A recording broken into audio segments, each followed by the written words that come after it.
Cafe. Brahmins Cafe. ಈಗ ಅವ್ರ ಬಗ್ಗೆ ತಲೆ ಕೆಡಿಸ್ಕೋಬೇಡಿ, ಧೈರ್ಯವಾಗಿರಿ, ನಿಮ್ ಕೆಲಸಗಳನ್ನ ನೀವು ಮಾಡ್ಕೊಳ್ಳಿ. ಸಂತೋಷ ಅಜ್ಜಿ, ಇದಕ್ಕಿಂತ ಇನ್ನೇನು ಬೇಕು? ನಾನು ನಿಮ್ಮೆಲ್ರಿಗೂ ಧೈರ್ಯ ಹೇಳೋಣ ಅಂತ ಬಂದೆ. ಇಲ್ಲಿ ನೋಡಿದ್ರೆ ನೀವೇ ಎಲ್ರಿಗೂ ಧೈರ್ಯ ಹೇಳ್ತಿದ್ದೀರಾ. ಆದರೂ ನಿಮ್ಮನ್ನು ಒಂದು ಮಾತು ಕೇಳಬೇಕಾಗಿತ್ತು. ನೀವು ನಿಮ್ಮ ತಂದೆಯವರು ಈ ಊರಿನ ದೊಡ್ಡ ಜ್ಯೋತಿಷಿಗಳು. ನನ್ನ ಮನೆಯವರ ಜಾತಕ ನೋಡಿ ನಮ್ಮ ಮುಂದಿನ ಭವಿಷ್ಯ ಹೇಗಿರುತ್ತೆ ಅಂತ ಹೇಳಕ್ ಸಾಧ್ಯ?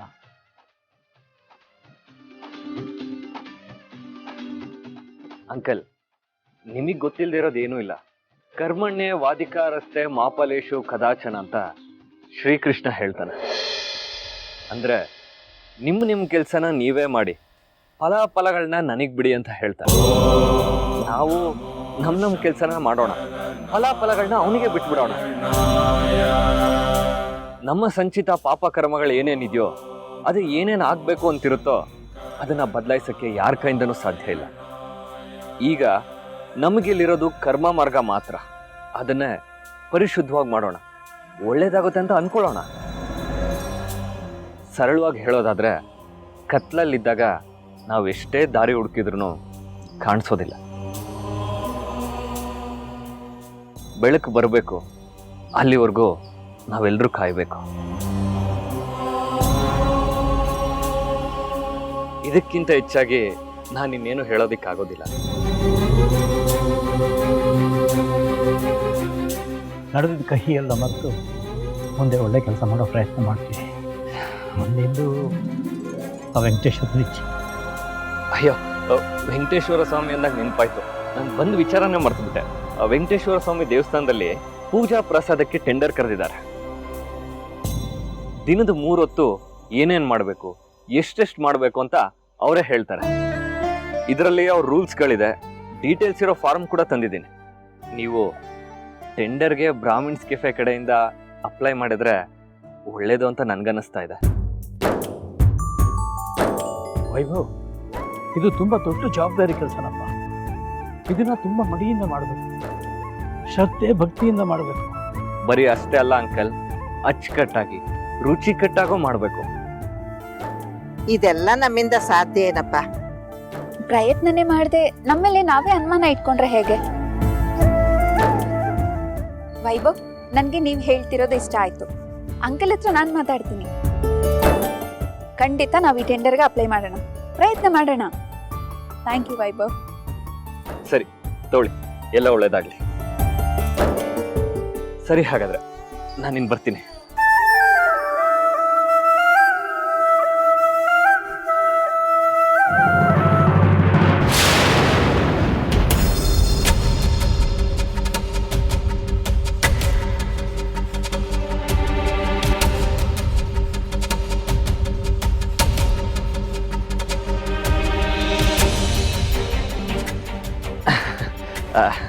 ಇಟ್ಸ್ ಓಕೆ, ಪರವಾಗಿಲ್ಲ, ನಾನೇನು ಬರ್ತೀನಿ.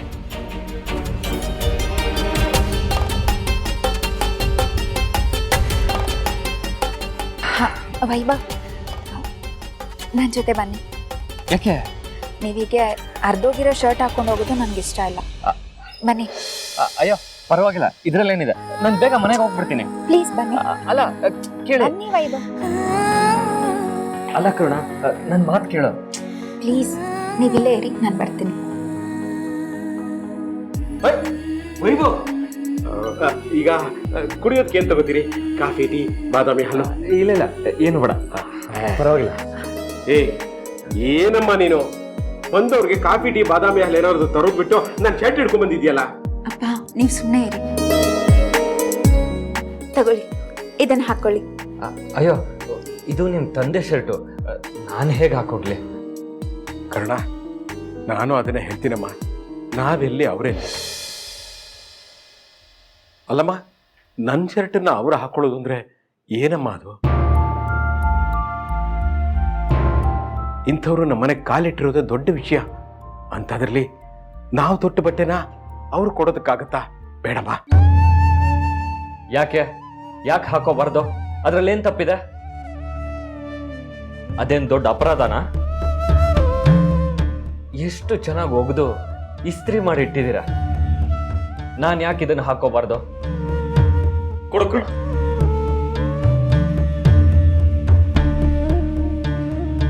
ವೈಭವ್, ಅಲ್ಲ ನನ್ನ ಮಾತು ಕೇಳಪ್ಪ. ವೈಭವ್, ಅಯ್ಯೋ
ಯಾಕೆ ಅಂತ ಗೊತ್ತಾಗ್ತಾ ಇಲ್ಲ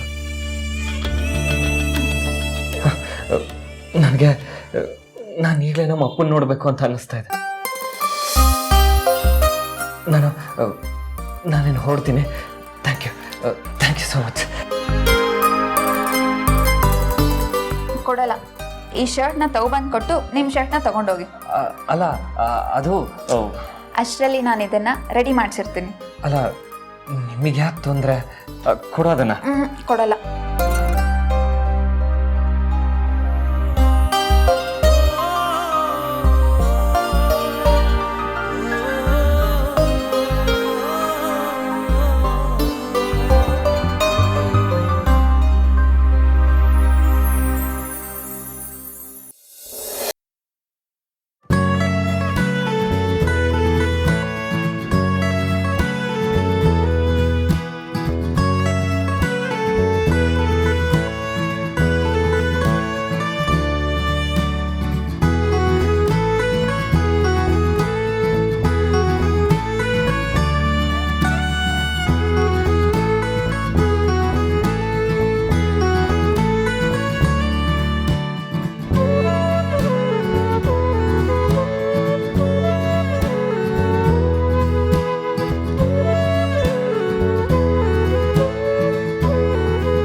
ವೈಭವ್,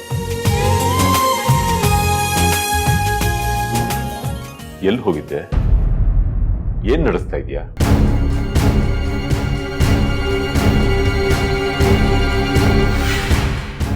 ಆ ಕಡೆ ಈ ಕಡೆ ಎಲ್ಲ ಯಾಕೆ ನೋಡ್ತೀಯ? ನನ್ನ ಕಣ್ಣಲ್ಲಿ ಕಣ್ಣಿಟ್ಟು ನೋಡಿ ಮಾತಾಡು. ಯಾಕಪ್ಪ ಯಾಕೆ ಹಾಗೆ ಕೇಳ್ತಿದ್ದೀರಾ? ಸ್ವಲ್ಪ ಕೆಲಸ ಇತ್ತು, ಯಾರೋ ನೋಡಕ್ ಹೋಗಿದ್ದೆ. ಮಾತುಕತೆ ಎಲ್ಲ ಮುಗಿಸ್ಕೊಂಡು ನೇರವಾಗಿ ಮನೆಗೆ ಬರ್ತಿದ್ದೀನಿ. ನಾನು ಅದನ್ನೇ ಕೇಳಿದ್ದು, ಯಾರನ್ನು ನೋಡಕ್ ಹೋಗಿದ್ದೆ, ಏನು ವಿಷಯ ಅಂತ. ಏನಪ್ಪ ಹಾಗಂದ್ರೆ ಅದು ಕ್ಲೈಂಟ್ ಮೀಟಿಂಗ್ ಇತ್ತು, ಅದಕ್ಕೆ ಹೋಗಿದ್ದೆ. ಎಲ್ಲ ರೊಟೀನ್ ಅಲ್ವಾ, ಇದರಲ್ಲಿ ವಿಶೇಷ ಏನಿದೆ? ಅಲ್ಲ, ವಿಷಯ ಏನು ಅಂತ ನನಗೆ ಗೊತ್ತಾಗ್ತಿಲ್ಲ. ವಿಶೇಷ ಏನು ಅಂದ್ರೆ, ನಿನ್ನ ಮುಖದಲ್ಲಿ ಒಂದು ನಗು ಇತ್ತು, ಅದು ತುಂಬಾ ಡಿಫ್ರೆಂಟ್ ಆಗಿತ್ತು, ಅದಕ್ಕೆ ಕೇಳಿದೆ. ಹೌದಾ ಅಪ್ಪ, ನೀವು ನನ್ನನ್ನು ಅಷ್ಟೊಂದು ಗಮನಿಸ್ತಾ ಇದ್ದೀರಾ? ಅದು ಯಾರೊಬ್ಬರು ವ್ಯಕ್ತಿನ ಮಾತಾಡಿಸ್ದೆ ಅಪ್ಪ, ಆಗ ಏನೋ ಒಂಥರ ಡಿಫ್ರೆಂಟ್ ಫೀಲ್ ಆಯಿತು. ಅವರು ನೋಡಿ ನನಗೆ ನಮ್ಮಪ್ಪ ನೆನಪಾಗ್ತಿದ್ದಾರೆ ಅಂತ ಹೇಳಿದೆ. ಅವರು ಖುಷಿಪಟ್ಟರು, ನಾನು ಅದೇ ಖುಷಿಯಲ್ಲೇ ಬರ್ತಾ ಇದ್ದೆ ಅಷ್ಟೇ. ನೀವು ನನ್ನ ಖುಷಿನ ಗಮನಿಸಿದ್ದು ನನಗೆ ಗೊತ್ತಾಗ್ಲಿಲ್ಲಪ್ಪ. ಐ ಆಮ್ ವೆರಿ ಸಾರಿ.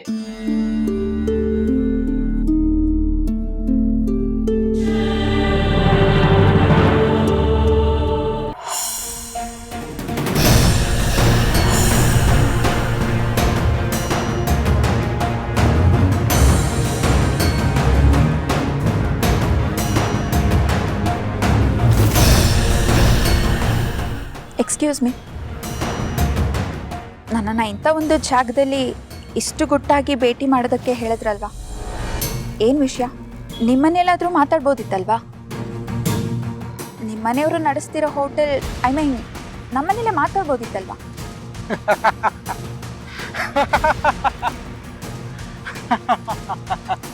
ಯಾಕೆ ನಗ್ತಾ ಇದ್ದೀರಾ?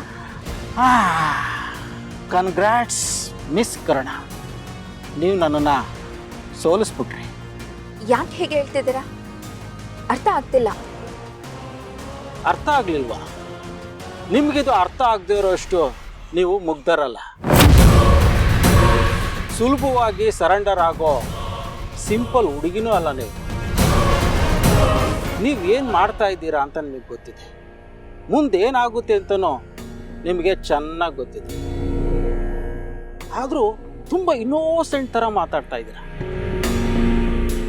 This is very wrong miss Karna.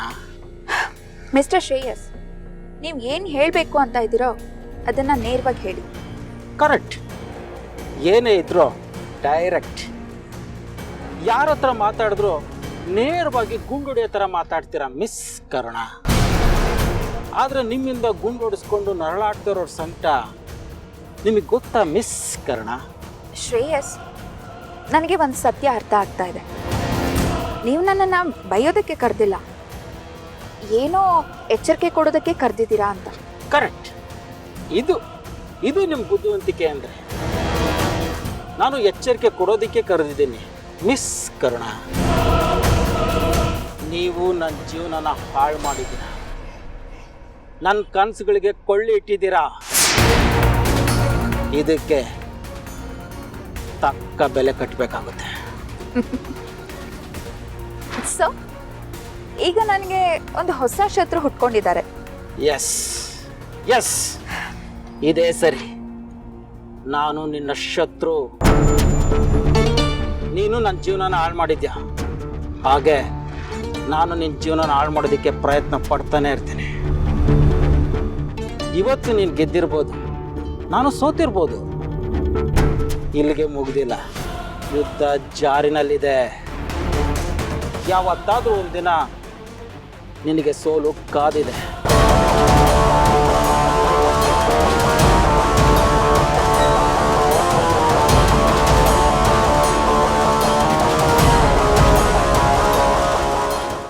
ಯಾಕಪ್ಪ ಹಾಗೆ ನೋಡ್ತಾ ಇದ್ದೀರಾ? ನಾನೇನಾದರೂ ತಪ್ಪಾಗಿ ಹೇಳದ್ನಾ? ಇಲ್ಲ ಮಗನೇ, ಈಗ ನೀನು ನನ್ನ ಮುಖ ನೋಡ್ಕೊಂಡು ಮಾತಾಡಿದೆ. ನೀನ್ ಹೇಳಿದ್ದು ನಿಜ ಅನ್ನಿಸ್ತು. ಆದ್ರೆ ನೀನ್ ನನ್ನನ್ನು ದಾಟಿ ಹೋಗುವಾಗ ನನಗೆ ಮುಖ ಕೊಡದೆ ಮಾತಾಡಿಸದೆ ಹೋಗ್ತಾ ಇದೆಯಲ್ಲ, ಆಗ ನನಗೆ ಅನುಮಾನ ಬಂತು.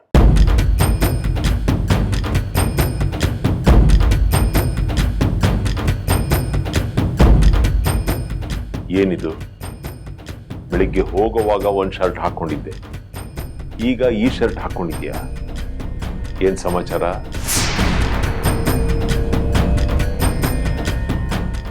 ನನ್ನ ಪ್ರಶ್ನೆಗೆ ಈ ನಗು ಉತ್ತರ ಅಲ್ಲ. ಖುಷಿ ಆಯ್ತಪ್ಪ. ನೀವು ಯಾವಾಗಲೂ ನನ್ನನ್ನು ಚೆನ್ನಾಗಿ ಗಮನಿಸ್ತಿದ್ದೀರಾ ಅನ್ನೋದು ನನಗೆ ತುಂಬ ಖುಷಿ ಆಯಿತು. ಅದು ಬೆಳಗ್ಗೆ ಹೋಗ್ಬೇಕಾರೆ ಆ ಶರ್ಟ್ ಮೇಲೆ ಯಾವುದೋ ಹಕ್ಕಿ ಹಿಕ್ಕಿ ಹಾಕ್ಬಿಡ್ತು. ಮತ್ತೆ ಸ್ನಾನ ಮಾಡಿ ಸಂಧ್ಯಾ ವಂದನೆ ಮಾಡಿ ಈ ಶರ್ಟ್ ಹಾಕ್ಕೊಂಡೆ ಅಪ್ಪ. ಅದರಲ್ಲೇನು ವಿಶೇಷ ಇಲ್ಲ. ಅದು ಇನ್ನೇನಾದರೂ ಕೇಳೋದಿದ್ಯಾ? ವೈಭವ್, ನೀನು ನನ್ನ ಮಗ. ನನ್ನ ಎಷ್ಟೋ ಕನಸುಗಳು ನಿನ್ನ ಮೇಲಿದೆ ಕಣೋ. ನಿನ್ನ ಬಗ್ಗೆ ನನಗೆ ಹೆಮ್ಮೆ ಇದೆ, ಅದು ನಿನಗೆ ಗೊತ್ತಿರಲಿ. ಅದನ್ನ ಕಾಪಾಡ್ಕೋಬೇಕಾಗಿರೋ ಜವಾಬ್ದಾರಿನೂ ನಿನ್ನ ಮೇಲಿದೆ ಅಪ್ಪ. ಗೊತ್ತಪ್ಪ, ಚೆನ್ನಾಗಿ ಗೊತ್ತು. ಅದನ್ನ ಹೇಗೆ ಕಾಪಾಡ್ಕೋಬೇಕು ಅನ್ನೋದು ನನಗೆ ಗೊತ್ತಿದೆ. ನನಗೆ ನಿಮ್ಮ ಕನಸುಗಳೇನು ಅಂತ ಗೊತ್ತಿಲ್ಲ, ಆದರೆ ನಿಮ್ಮ ನಂಬಿಕೆನ ಉಳಿಸ್ಕೋತೀನಿ ಅನ್ನೋ ಭರವಸೆ ನನ್ನಲ್ಲಿದೆ. ಭೇಷ್ ಮಗನೇ, ನಿನ್ನಿಂದ ನಾನು ಇಂಥ ಮಾತುಗಳನ್ನ ನಿರೀಕ್ಷೆ ಮಾಡಿರ್ಲಿಲ್ಲ. ಬಹಳ ಸಂತೋಷ ಆಯ್ತು. ಇತ್ತೀಚೆಗೆ ನಿನ್ನ ಮೇಲೆ ನನಗೆ ಒಂದು ಸಣ್ಣ ಬೇಸರ ಇತ್ತು, ಆದ್ರೆ ಅದಕ್ಕಿಂತ ಹೆಚ್ಚಾಗಿ ನನಗೆ ನಿನ್ನ ಮೇಲೆ ಒಂದು ನಂಬಿಕೆ ಇತ್ತು.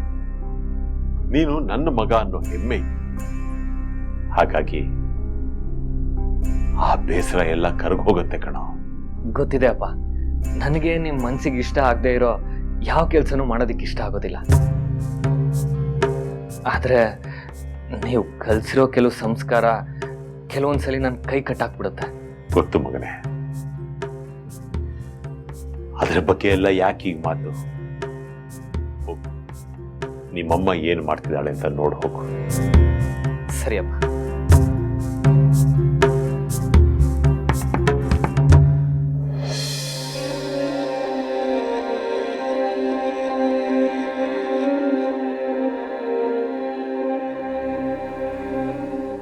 ಐ ಲವ್ ಯು ಪಾ. ತಂದೆ ಮಡಿಲು ಹೂವ ತೋಟ, ತಾಯಿ ಮಡಿಲು ಮಮತೆ ಪಾಠ, ಕಂದ ನಿನಗೆ ಮುಪ್ಪೆ ಬೇಡ, ಯಮನ ಕೋರುವೆ ಕರೆಯಬೇಡ, ಪಿತೃದೇವೋ ಭವ. ಮಿಸ್ಟರ್ ಶ್ರೇಯಸ್, ನನ್ನದು ಧರ್ಮ ಯುದ್ಧ. ನೀತಿ ನಿಯತ್ತು ನಿಜಾಯಿತಿ ಇಟ್ಕೊಂಡು ಮನಪೂರ್ವಕವಾಗಿ ಕೆಲಸ ಮಾಡೋಳು. ಅದರಲ್ಲಿ ಕೊಳುಕಿರೋದಿಲ್ಲ. ಯಾರನ್ನು ಹಾಳು ಮಾಡಬೇಕು ಅಂತ ಮನಸ್ಸಿರಲ್ಲ. ಸ್ವಾರ್ಥ ಇರೋದಿಲ್ಲ, ತಿಳ್ಕೊಳ್ಳಿ. Good, very good. ನಂದು ಅಧರ್ಮದ ಯುದ್ಧನೇ ಅಂತಾನೆ ತಿಳ್ಕೊ. ನನ್ನ ಮನಸ್ಸು ಕೊಳ್ಕೊ ಅಂದ್ಕೋ, ಸ್ವಾರ್ಥಿ ಅಂದ್ಕೋ, ಆದರೆ ನನ್ನ ದ್ವೇಷ ಇದೆಯಲ್ಲ 100% ಶೋರ್.